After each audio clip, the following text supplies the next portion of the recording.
Welcome back to Work Against the Grain. My name is Jeff. So a lot has gone on since I left you last about 3 weeks ago. My family and I moved to a different home, and this home is actually, we're lucky enough that it has a nice, about a 1,500 square foot shop that is attached to the house, so I'm able to expand the woodworking, etc. Very excited about that. Hope to do a shop tour in the next couple of weeks. A lot of other things are going on. As some of you have seen, my subscribers have shot way up, and let me tell you why. As I told everybody in my channel trailer, one of the biggest inspirations for me is a gentleman by the name of Steve Ramsey at Woodworking for Mere Mortals.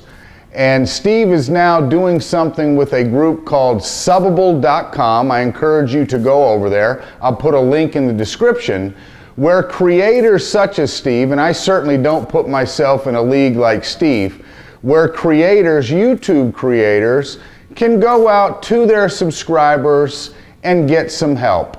Not a handout. Steve does free woodworking videos. It's very important that I stress that. But he gives his audience the opportunity to contribute and support the free woodworking videos. So I did. I went to Subbable.com, looked at the Woodworking for Mere Mortals page, and I contributed. And Steve, I was fortunate enough that he decided to allow me to sponsor this last Friday's video, which was a neat little crossbow. After I sponsored the video and he mentioned my name and the website here at Work Against the Grain, lo and behold, my views have shot up, my subscribers have shot up, and it's all thanks to you folks, the loyal followers of Woodworking for Mere Mortals that have now come over to my page, clicked on subscribe. I cannot thank you enough for supporting him, and I can't thank you enough for supporting me. This is really, really neat. So as I said, he put together a project called a crossbow, and what I did was I took his plans, scanned them into the Vectrex software to create some tool paths, and I was able to cut the crossbow out on the CNC machine. So for those of you that come here to look at the CNC work, this is a really neat project that you can do, courtesy again of Woodworking for Mere Mortals, where you can take the design, put it into your software, create a tool path, and cut out the parts for this neat little crossbow. So I'm going to show you the tool paths, I'm going to show you how to cut them out, how we sanded them up, how we put it all together, and made a neat little marshmallow shooting crossbow. Really, really neat project. So anyway, that's about all that's going on here. Again, the new house, new shop, helping out Woodworking for Mere Mortals. Him kind enough to mention my name in one of his videos. Thank you again to all of you for coming over here and subscribing. I cannot thank you enough. I hope one day to be even close to the level that Steve is. He just, woodworking, he makes woodworking a lot of fun, and as I've said before, a huge inspiration to me. So enough of me babbling along. Thanks for hanging in there. I hope to get back on a regular schedule soon. Here we go. Here's the Crossbow CNC machine. Thanks again. This is Work Against the Grain. My name is Jeff.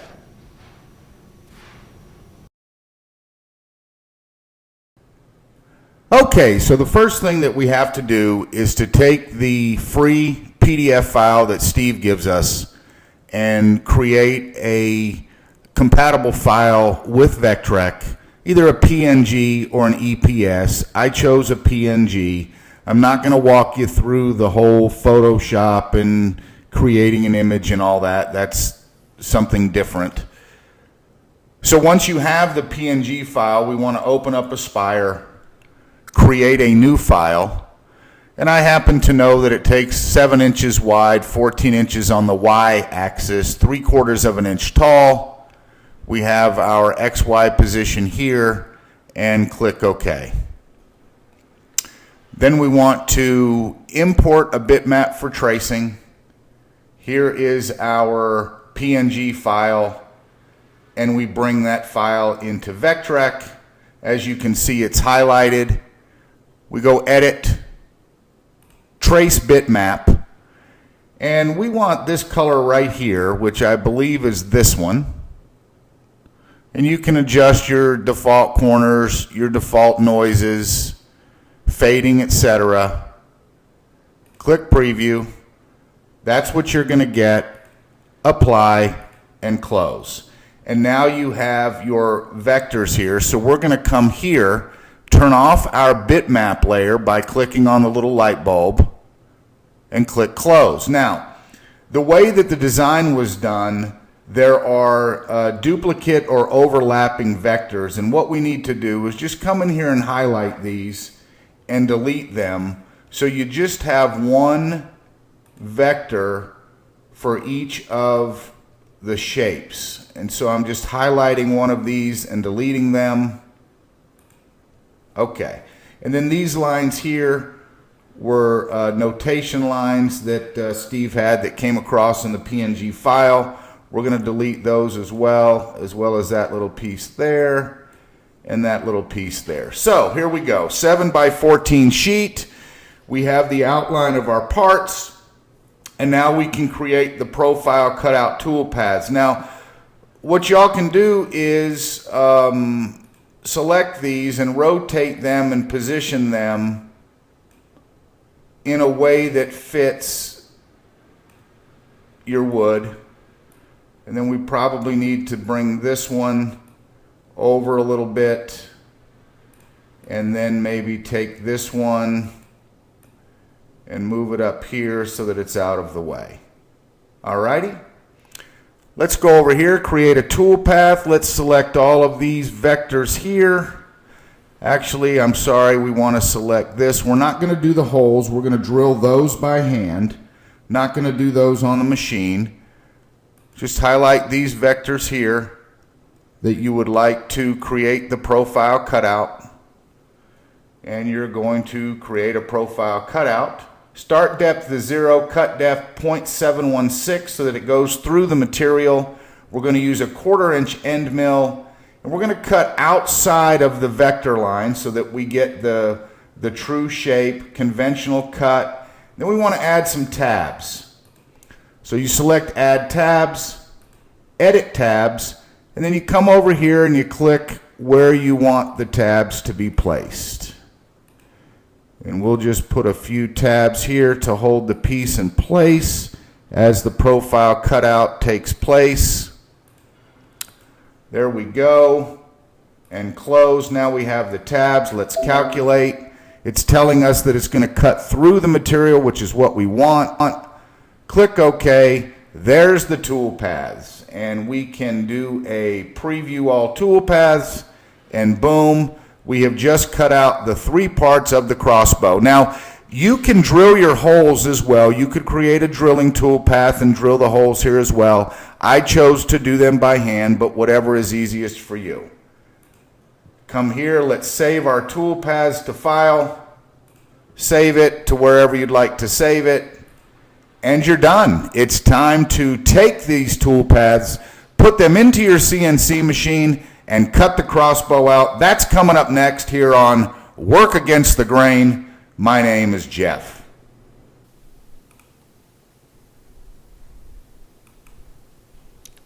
Okay, so first things first, we get our 7x14 stock and position it on the CNC machine. I use a backer board underneath there so that I can countersink the pre-drill and countersink the board here, and then we will drive some screws into the stock, securing it to the backer plate or backer board, if you will, with the hold downs securing the backer board. So here I'm drilling into the stock, countersinking, and then coming in with some screws so that we can secure it in a nice tight fashion. This CNC machine, if the work isn't secured just absolutely perfect, disastrous things happen. Take it from somebody that's had some experience with that. So here we go, just putting in the last couple of screws here. Get it nice and tight, and then the fun begins. It's time to fire up the old CNC machine and get to cutting. Here we go.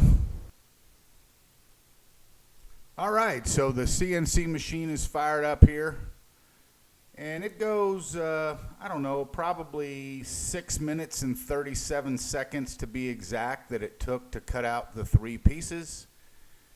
And so you can certainly fast forward through this. Again, you've heard me say it before, I could just watch this thing run all day. You'll notice too, in the tool paths here, I did just trying something different. On the main handle part, or the main body part, you see the speed of the cut here is a little bit slower.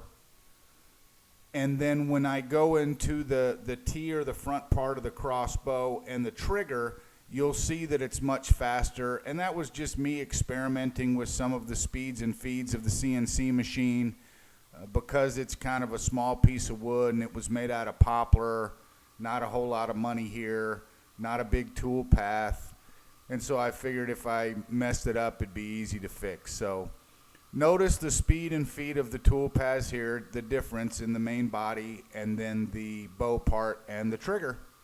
Enjoy watching this, and I'll come back and show you what we did next. Thanks.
You'll see this trigger is really fast. I mean, it just blazed right through that popper like it was nothing. Get you a little close up here. I mean, it cut it out so fast. But you see there, you experiment with the speeds and feeds, and you want to be careful, because obviously if it's a pretty intricate cut and you're running the machine too fast, it could run into problems. But anyway, it cut the 3 pieces out really well. Like I say, it was about 6 minutes. And then what we'll do is we'll clean the machine off, vacuum it all up, and pull the screws out.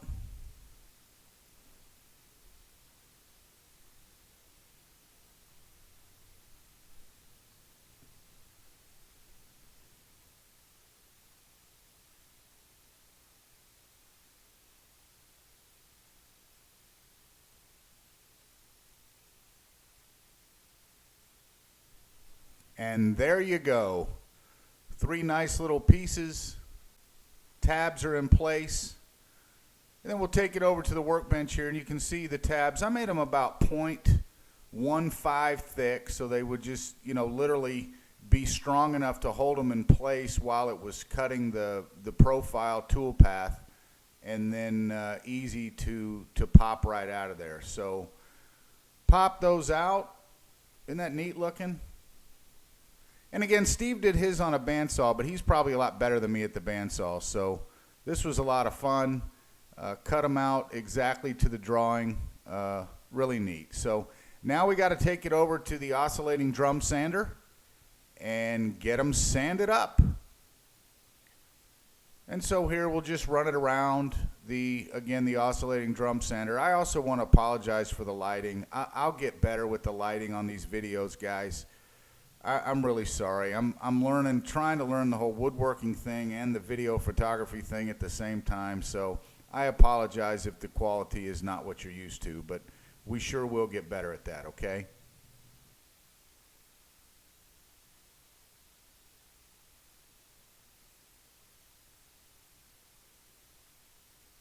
Now that we have all of the parts cut out, rough sanded, we're going to take the template that I cut out from the PDF paper form that I printed from Steve. And what we need to do here is just mark the holes. And again, you could have done a whole tool path on the CNC machine. I chose not to. Just, I wanted to use some of the other tools, I guess. And so we just cut the pattern out, and here I'm marking the holes with a little punch. And we shall run it over to the drill press and get them drilled.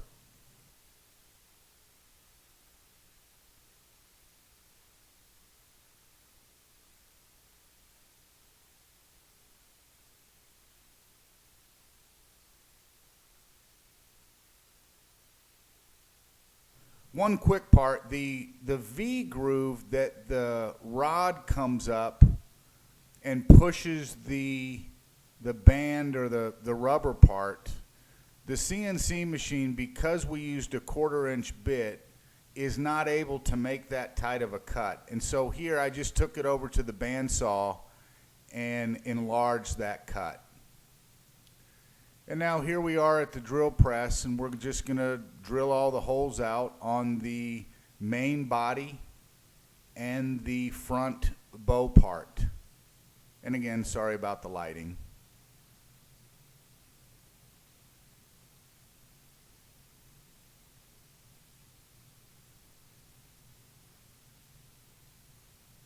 And there we go. 3 parts, milled with the CNC, drilled by hand. Everything fits great. Really, really a lot of fun. Now, if you'll notice there on the Crossbow, there are, especially if you watch Steve's videos, there are a couple other parts that I did not necessarily do video on cutting out. The first is these rails here. You have to have the guide rails, and they're just a little piece of 1/8 inch stock. I used Purple Heart because I thought the contrast was kind of neat. And these just glue right on top of the main body. Use a little bit of clamping pressure to hold them down until the glue dries. And then when you're done with that, you need to sand those down a little bit, just so the front and back kind of taper to the middle of the side rails. And so here I am just attaching those side rails. Now there's a couple of other parts. The little sight, or the thing that holds the marshmallow in place, is a little bitty piece of wood with a top on it. Here it is here. And I didn't make a video of me cutting that out and shaping it and everything. I'm sure you guys can figure out what that is. And then I chose to, rather than use a string to hold those together, I chose to cut a little piece of stock and use it like a hinge. Those are 1/4-inch dowels that go through the body. And then the Purple Heart is glued into place onto the body. And then the trigger has a 1/4-inch dowel through it as well. And it seems to work fairly well. The string method is certainly fine as well if you watch Steve's video, but I just wanted to see if I couldn't improvise that a little bit. And so I used this piece of wood here to develop that. And there you go. There they are put together. The crossbows, the side pieces, the little sights, the rails. I did 2 of them, one in oak and Purple Heart and another in poplar and Purple Heart. It sure was a lot of fun. Thank you to Steve, Woodworking for Mere Mortals. Just great.